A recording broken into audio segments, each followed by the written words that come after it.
Bienvenidos y bienvenidas a la clase número 6 del curso Introducción al Geoturismo y al Patrimonio del Geoparque Cajón del Maipo. Mi nombre es Camilo Vergara, de la Fundación de Desarrollo Sostenible Cajón del Maipo, y hoy vamos a hablar de geología. Bueno, aquí estoy yo hablando de este territorio, que es lo que siempre hago. Bueno, el tema de la clase de hoy es la geología del Cajón del Maipo, entonces vamos a hacer una breve introducción, vamos a hablar de algunos conceptos básicos sobre los fundamentos de la geología, para finalmente dar paso a una breve historia geológica del geoparque, del territorio. Y en la clase siguiente, la clase número 7, el patrimonio geológico del Cajón del Maipo y sus geositios. Bueno, la ubicación de nuestro territorio siempre hay que recordarla. Estamos en la región metropolitana de Santiago, en la zona cordillerana, contiguos a Santiago. Esta es una comuna bastante extensa que ocupa casi 5.000 kilómetros cuadrados de superficie, que es lo que es equivalente a un tercio de la región metropolitana de Santiago. En nuestra comuna viven cerca de 20.000 habitantes y en la ciudad de Santiago supera los 6 millones de habitantes actualmente. Y bueno, esta superficie de la comuna es 70 veces más grande, por ejemplo, que la de la comuna de La Florida, o casi 90 veces más grande que la de la comuna de Puente Alto, e incluso se calcula que es alrededor de 200 veces la superficie de la comuna de Santiago. ¿Ya? Es una comuna muy, muy extensa que ocupa incluso hasta 7 veces la superficie de la ciudad de Santiago, de la zona urbana.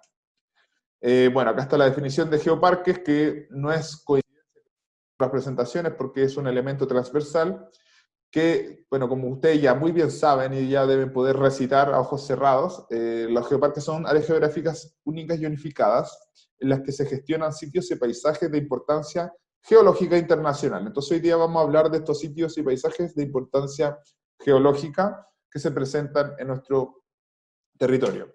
Bueno, antes de seguir, necesito definir lo que es geología para que ustedes lo puedan entender, que es la que viene del griego geo, ya que significa tierra, y de la palabra logos, que tiene que ver con el estudio y la comprensión. Entonces, geología es el estudio de la tierra, y la definición es que se define como la ciencia que estudia la forma interior del planeta, la materia que lo compone, sus mecanismos de formación, los cambios que ha experimentado desde su origen y la estructura que tiene en su actual estado. Entonces la geología estudia el planeta Tierra y su historia.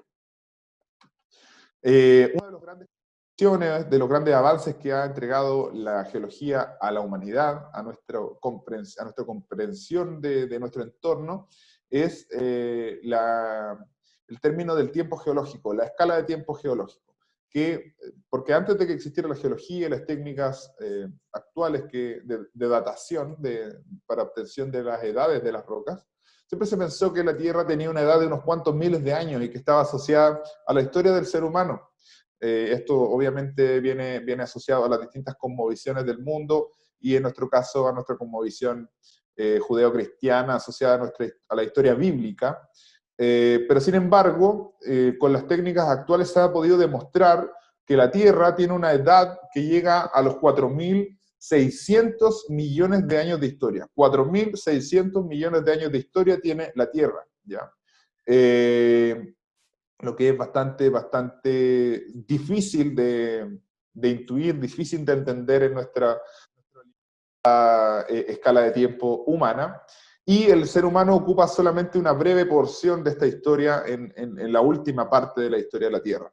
También otra cosa que es interesante y que nos ha permitido entender la geología es la existencia de, bueno, para empezar que la vida no ha estado presente siempre en nuestro planeta. Ya hubo un momento donde se forma la vida a partir de organismos unicelulares que fueron haciéndose cada vez más complejos mediante el proceso de evolución y selección natural. Y a lo largo de la historia de la Tierra también han existido al menos 5 grandes extinciones masivas de biodiversidad, ¿ya? 5 grandes extinciones, de las cuales la más conocida, la que está marcada acá, que dice el límite KT, ¿cierto? El límite entre el Cretácico y el Paleoceno, que ocurrió hace alrededor de 65, 66 millones de años, que es cuando se extinguen los dinosaurios, producto de la caída del famoso meteorito. Y es la quinta extinción masiva. Antes de eso hubo 4 otras extinciones masivas, por ejemplo, la del Pérmico-Triásico, que es la más conocida, o sea, una de las que provocó mayor daño a la biodiversidad existente. Y bueno, como más de alguno de ustedes ha escuchado, se dice que el ser humano está generando la 6ª extinción masiva en el planeta. Pero lo que quiero decir con esto es que aunque nosotros llegamos a extinguirnos y a pesar de que nuestra actividad provoque una gran pérdida de la biodiversidad de la Tierra, la historia del planeta va a continuar, y así como a nosotros nos interesa mucho que la Tierra siga en su funcionamiento normal, a la Tierra en realidad no le importamos mucho nosotros, porque nosotros ocupamos solo una porción muy pequeña de su historia, y para la Tierra no somos tan relevantes como nosotros solemos pensar. Y entonces estas son las cosas que nos entrega la geología, una escala de tiempo y una escala espacial que nos indica que no somos tan importantes como pensamos. Bueno, el planeta Tierra tiene otra de los grandes aportes de la geología ha sido comprender la estructura interna del planeta Tierra, que tiene principalmente tres zonas, 3 capas que son concéntricas. Ya desde el centro hacia afuera podemos decir que la Tierra en el centro tiene un núcleo que está compuesto principalmente de metales a altísima temperatura, que son principalmente hierro y níquel, que conforman los primeros 2.900 kilómetros desde el centro hacia afuera. Luego, fuera del núcleo, hay una zona que se le llama el manto, que ocupa buena parte del volumen de nuestro planeta, que es una zona ya más bien rocosa, aunque igual está a alta temperatura, entonces esta roca tiene cierto movimiento, tiene cierta fluidez. Y en la zona externa está la corteza terrestre, que es donde nosotros desarrollamos nuestra vida, los últimos 20 o 30 kilómetros de la Tierra. Entonces es como una costra, como una cáscara que tiene nuestro planeta. Y en total la Tierra tiene alrededor de 6.400 kilómetros de diámetro, de radio, perdón. 6.400 kilómetros de diámetro. En esta imagen, en este video, podemos ver un poco cómo funciona la estructura interna de nuestro planeta, que es un planeta dinámico, ya donde el núcleo es una zona de alta temperatura que va liberando calor a través del manto en este movimiento de convección y que genera que la corteza terrestre se mueva, generando lo que son las placas tectónicas, ¿ya? Este maravilloso movimiento, bueno, esto es como que si nosotros estuviéramos viendo en un movimiento muy acelerado la Tierra, se generan estas dinámicas internas que nosotros en superficie podemos verlas en las zonas de subducción, donde se encuentran 2 placas tectónicas, como es el caso de Chile, donde una placa se mete debajo de la otra, y esta fricción y este movimiento va generando un calentamiento y una liberación de fluidos que provoca que exista volcanismo, por ejemplo, ¿ya? Y este movimiento también provoca que existan terremotos. Entonces, en nuestro caso, en el caso del borde de Sudamérica, de la placa sudamericana, cuando se encuentra con la placa de Nazca, que es lo que sucede acá, ¿cierto? Como muchos de ustedes saben, se genera este proceso de subducción, que es el encuentro entre 2 placas, donde una placa se mete por debajo de la otra. Acá podemos ver la placa oceánica de Nazca metiéndose bajo la placa continental, la placa sudamericana.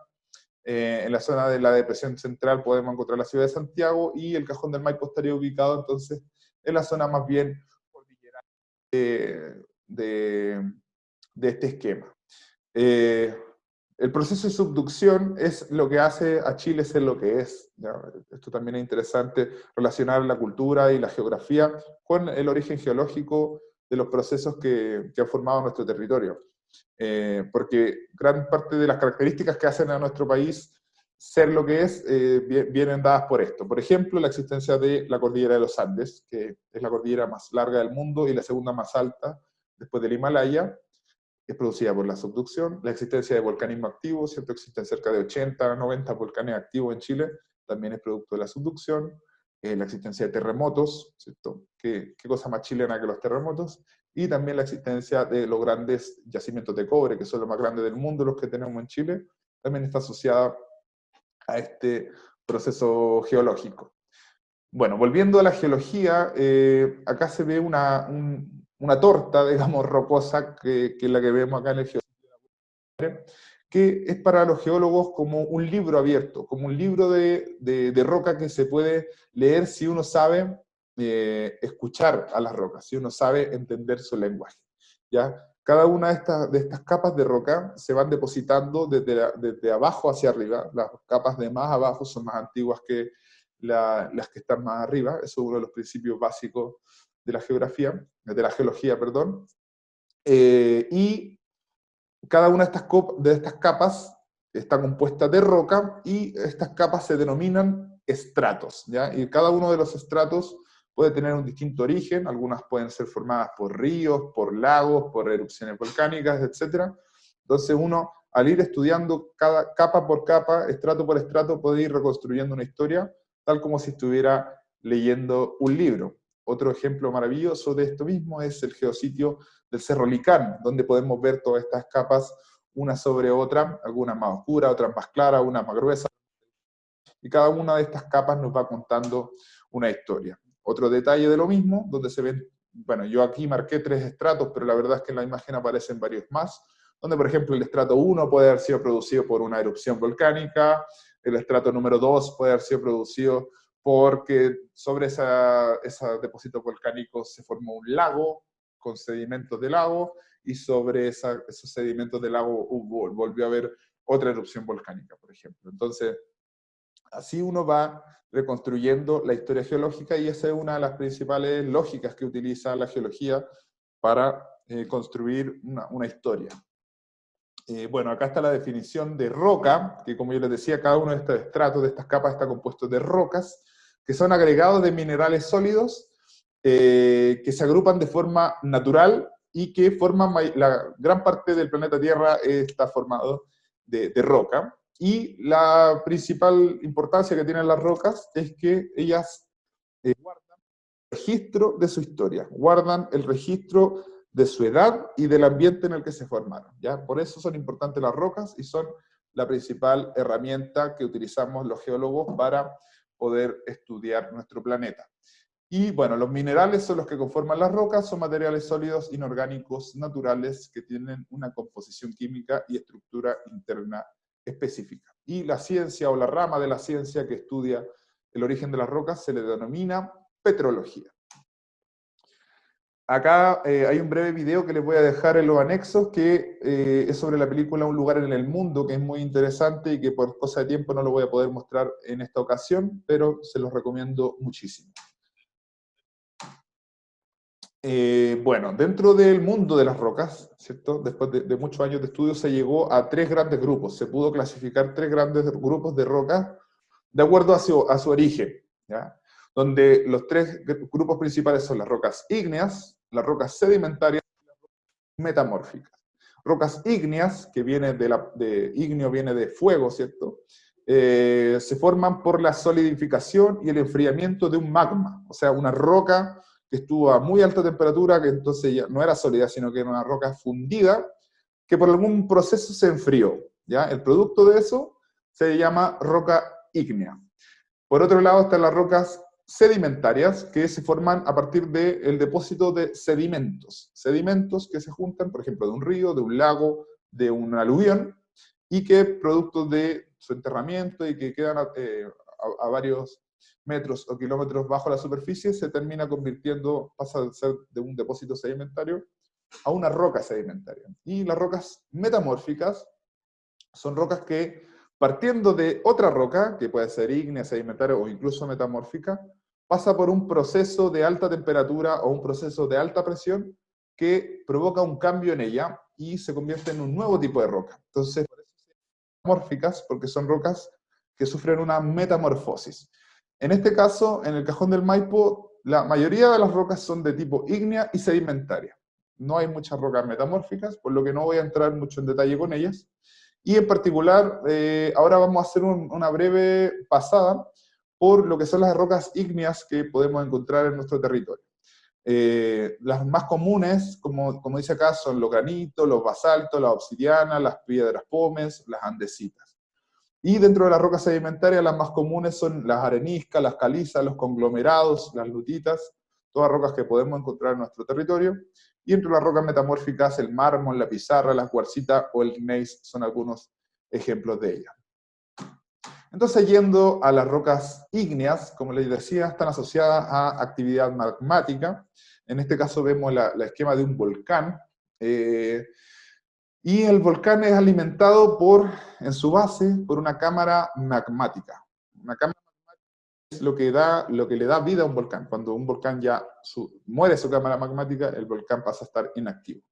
Entonces, el volcán tiene una cámara magmática, tiene un conducto por donde escapa el magma, y afuera ya se forma el volcán y sus productos, ¿ya?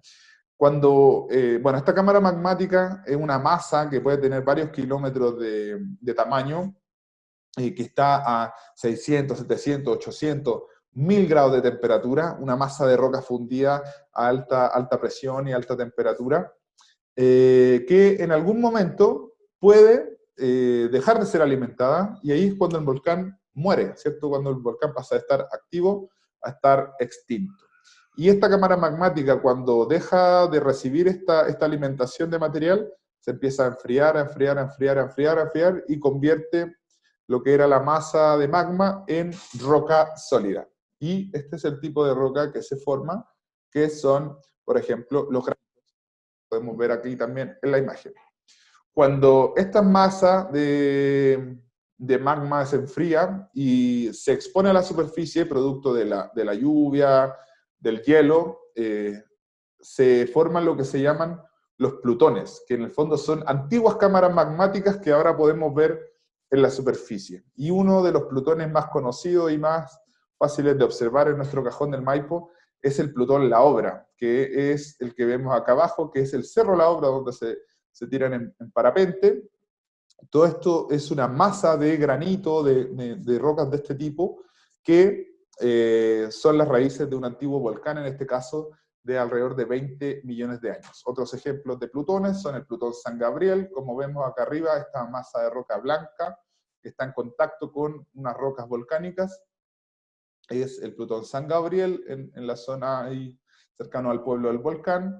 O acá abajo en la zona de las Melosas también podemos ver el plutón San Gabriel de la formación Abanico, que son rocas volcánicas más antiguas que ellas.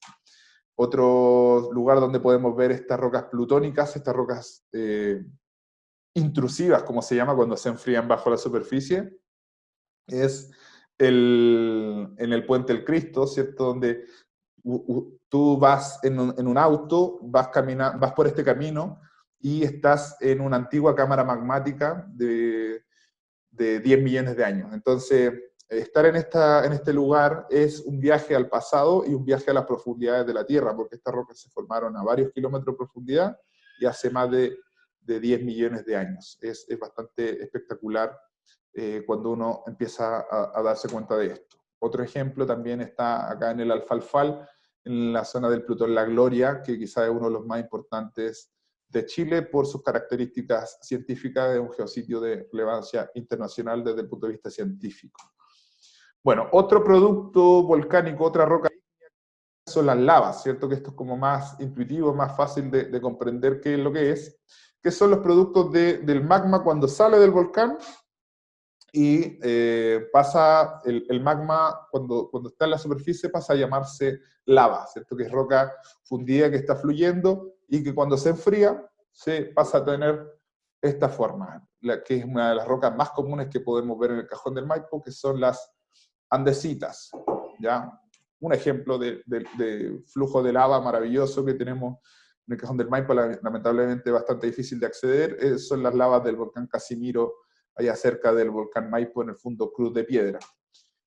Y el tercer tipo de roca ígnea, entonces tenemos las rocas intrusivas, o que son, ¿cierto?, los granitos, por ejemplo, las rocas de tipo de lava, que por ejemplo son las andesitas, y el tercer tipo de rocas son las rocas piroclásticas, que son cuando ya las erupciones volcánicas son explosivas y no solo sueltan lava, no solo la lava, sino que también un material que es por la fragmentación del magma debido a la gran presión, y ahí podemos encontrar ceniza y podemos encontrar otro tipo de productos asociados a estas erupciones. Y algunos de los lugares donde podemos observar estos productos son, por ejemplo, en las cuevas del Manzano, que tenemos estas maravillosas tobas volcánicas espectaculares, y otro lugar donde podemos encontrar este tipo de depósitos acá en Los Piches, ahí cerca de San Gabriel, yendo hacia el embalse del Yeso, donde vemos estos depósitos de ceniza volcánica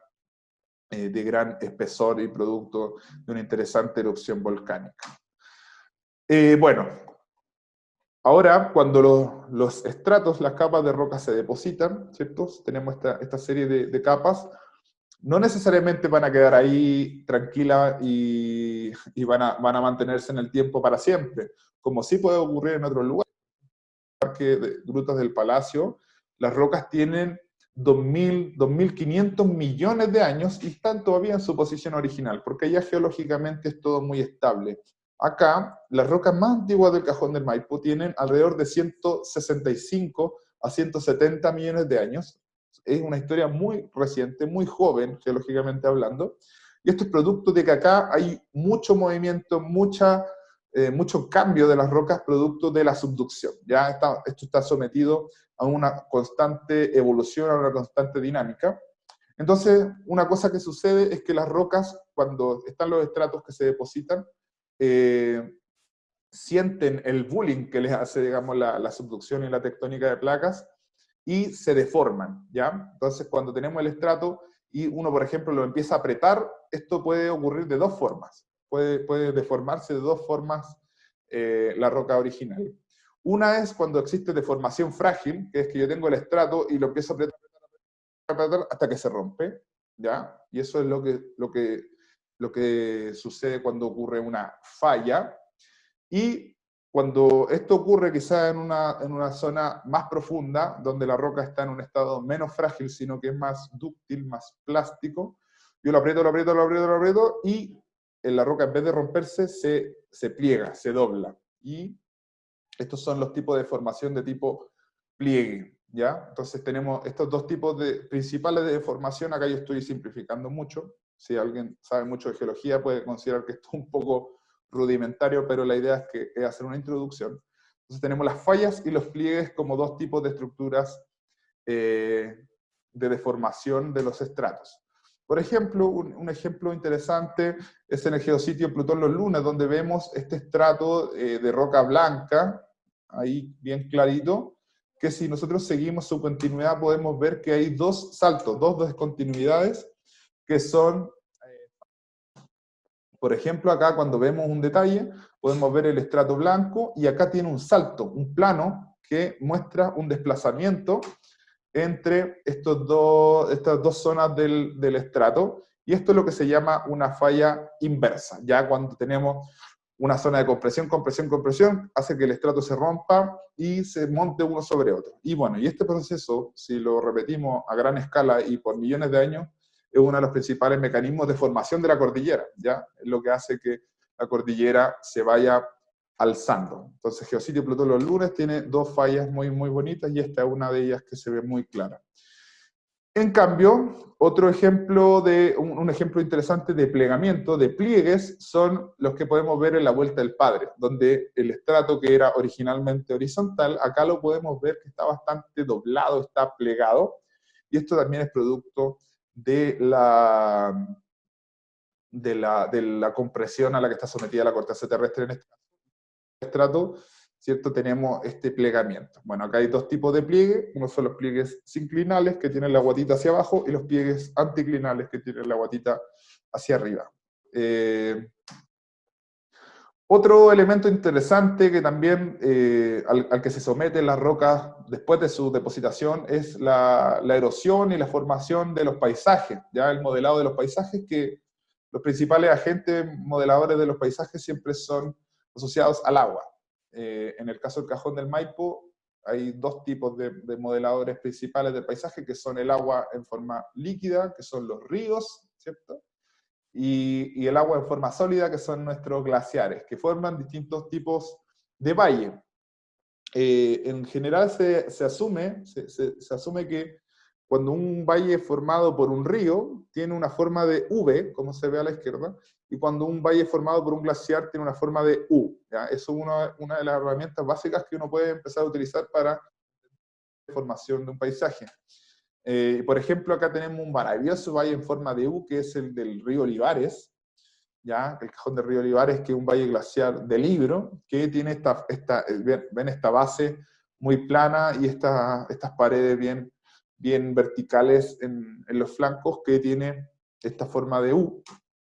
Y por otro lado, en la zona ya más baja del cajón del Maipo, vemos estos valles en forma de V, que son producto de los ríos, ya en este caso del río Maipo, pero también sucede con otros ríos como el río Colorado. Bueno, ahora yendo a la geología propiamente tal, a la izquierda se ve la comuna nuestra dibujada con muchos colores, que estos colores son lo que se denominan formaciones geológicas. Cada uno de estos colores representa lo que es... Cada uno de estos colores representa lo que es una formación geológica, ¿ya? Una formación geológica es un conjunto muy grande de rocas, de estratos rocosos, que tienen características en común, que se formaron en un momento determinado y que tienen un tipo de roca determinada. Entonces, si nosotros podemos entender que la historia geológica de un territorio es como una gran enciclopedia, y como nosotros decíamos, cada uno de los estratos es como una hoja de un libro, cada una de las formaciones geológicas entonces vendría a ser como los tomos de esta enciclopedia, ¿ya? Entonces la historia geológica completa de la enciclopedia, las formaciones geológicas son los tomos de la enciclopedia, y cada uno de los estratos podríamos decir que es una de las hojas de cada uno de estos tomos, ¿ya? Entonces un conjunto de estratos que tienen características en común forman las formaciones geológicas. En este caso, a través del estudio de las formaciones geológicas hemos podido llegar a una historia geológica muy simplificada. Y acá vuelvo a repetir, esto es, obviamente uno al profundizar va a llegar a algo mucho más complejo. La idea es partir con algo básico, donde la historia geológica del Cajón del Maipo se puede dividir en dos grandes etapas, ¿ya? En dos grandes etapas principales que están contadas por sus formaciones geológicas. En este caso, las formaciones geológicas que uno puede encontrar desde San Gabriel hacia arriba, desde San Gabriel hasta la frontera con Argentina, son las formaciones geológicas que uno ve acá a la derecha, que dice formación FM, punto, significa formación. Formación Río Colina, formación Río Damas, formación Lo Valdés y formación Colimapu, que si uno ve al ladito, estos números representan la edad en millones de años, ¿ya? Entonces, las rocas van desde aproximadamente 165 millones de años que tiene la formación Río Colina, pasando por la formación Río Dama, Lo Valdés y Colimapu, que llega a alrededor de 100 millones de años, ¿ya? Entonces, la primera historia geológica tiene entre 166 y 100 millones de años. 166 y 100 millones de años es el compilado de los primeros 4 tomos de la historia, que son la formación Río Colina, Río Damas, Lo Valdés y Colimapu, donde en ese momento existía una subducción un poco distinta a la que tenemos actualmente, y que es la que podemos ver acá a la derecha, donde la subducción tenía un ángulo mayor, no estaba chocando tan directamente como ahora, sino que tenía un choque menos violento, podríamos decirlo así, y eso generaba que no hubiera una cordillera, sino que había un arco de volcanes activos, pero más parecido a lo que hoy día existe en Japón, ¿ya? En ese tiempo, los volcanes activos que existían, ya pensemos, estamos a más de 100 millones de años en el pasado, 150 millones de años, los volcanes activos que se ven acá en la figura, eran lo que actualmente conforman la cordillera de la costa, ¿cierto? Los cerros que podemos ver actualmente costa del litoral central de Chile, y tras esos volcanes se metía el mar, y ahí es donde estaba ubicado el Cajón del Maipo actualmente. Entonces, en ese momento, el Cajón del Maipo era un océano poco profundo, era un mar poco profundo, ¿ya? Y esto es asociado a este proceso que vemos acá. Entonces, hace 100 millones de años, 150 millones de años, los volcanes activos estaban en la cordillera de la costa y acá había un mar poco profundo. Y todas las rocas que uno puede encontrar, las grandes formaciones rocosas que uno puede encontrar desde Baños Morales hacia arriba, en el río Colina, bueno, por allá por las termas del Plomo, etcétera, todas esas formaciones geológicas son de tipo, son de este tiempo, del Mesozoico, como dice acá, ¿ya? Son previos a la extinción de los dinosaurios. Y cuando uno va a terreno de esta forma, por ejemplo, esto se pueden ver en el valle del río Volcán, que son la formación Lo Valdés o la formación Río Damas, tienen estas disposiciones que son estos estratos que originalmente estuvieron horizontales, se formaron a 500, a 1000 metros de profundidad bajo el agua, y actualmente están a 3000 metros de altura y de forma vertical. Y esto es producto de la subducción y la deformación de la Tierra a la que ha sido sometido posteriormente a su formación, ¿ya? En ese tiempo, como decíamos, no había una cordillera, había un mar, era todo más tranquilo, y con el tiempo, después se volvió, se activó la subducción ya más compresiva, más apretada, y estos estratos que estaban originalmente ahí tranquilos, ¡pum!, tendieron a romperse, a plegarse y a generarse muchas fallas. Y en estos estratos podemos encontrar vestigios del antiguo océano en los fósiles, en el registro paleontológico, principalmente en la formación Lo Valdés. 39 especies de amonites, ¿ya? Amonites que son estos bichitos que dejaron estas conchas ahí fosilizadas, que son como el emblema de estas rocas que encontramos del Mesozoico en el Cajón del Maipo. Entonces, estos son los antiguos cajoninos que vivían acá hace 140 millones de años. Bueno, y yendo ya a la zona más occidental de la comuna, ¿cierto? Más acercándonos hacia Santiago, podríamos decir de San Gabriel hacia abajo, desde la obra San Gabriel. Todos los cerros que ya observamos en esta zona son más jóvenes, son cerros más jóvenes y que son rocas que están menos deformadas, ¿ya? Y en esta zona las principales formaciones geológicas son Abanico y Farellones, formaciones geológicas Abanico y Farellones, que vienen a ser como los tomos 5 y 6 de la historia geológica del Cajón del Maipo, y estas rocas ya se formaron en un régimen más parecido al actual, ya más asociado a la formación de la cordillera de los Andes propiamente tal, ¿ya? Y estas rocas ya no son oceánicas, ya no había un mar poco profundo, sino que estas rocas son continentales totalmente. Entonces hay rocas sedimentarias, hay rocas volcánicas, pero todo de origen continental. Y si vemos las rocas de estas formaciones, son los ejemplos que yo mostré antes, tenemos estas capas, estos estratos que están menos deformados porque son menos antiguas, han tenido menos bullying por parte de la tectónica de placas. En particular, el geositio Vuelta del Padre, hay una discusión ahí, no se sabe bien si son de la formación Abanico o Farellones, pero sí se sabe que tienen menos de 40 millones de años. Y en el caso del Cerro Licán, probablemente estas sí son de la formación Farellones, que son un poco más jóvenes.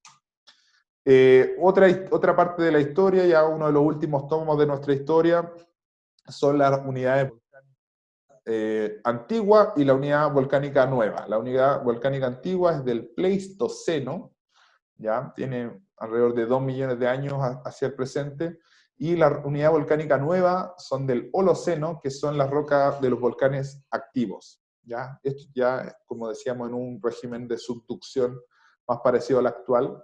Y las rocas volcánicas de la unidad volcánica antigua son los volcanes muertos, los volcanes extintos que tenemos en la comuna, por ejemplo, el volcán Tupungato, por ejemplo, el Cerro Marmolejo, por ejemplo, la Caldera Diamante, ya son los volcanes muertos, son de la unidad volcánica antigua, y los volcanes activos, como es el volcán Tupungatito, el volcán San José y el volcán Maipo, son los que conforman la unidad volcánica nueva.